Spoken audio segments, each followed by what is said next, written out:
nung naghahanap na ako ng employer ko, in a way meron akong parang hindi ko alam kung pagsisisi, pero parang kasi after pumasa maghanap ka ng employer, medyo mahirap humanap ng employer kasi wala kang bedside experience. So, Yeah. parang in a way sabi ko sa isip-isip ko parang sana pala kahit papaano nakapag-push ako ng, nursing bedside. Pero totoo din po kasi yung sinasabi nila na we are not all on the same boat. So, Yes. parang circumstances may happen na hindi mo talaga gustuhin mo man mag-aral or gustuhin mo mang mag-pursue ng hospital experience, kung hindi naman ikaw katulad ng iba diyan na parang okey lang ng hindi ka sumisweldo ganyan, hindi ka kumikita. Yes.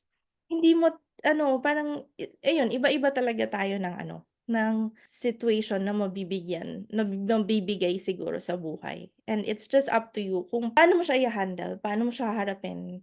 Kasi eventually meron naman din sigurong darating na opportunity na para makabalik ka dun sa field. Parang katulad nung sa'kin, meron akong 3 Ps in life na ever since college ginamit ko siya, perseverance, preparedness, and prayers.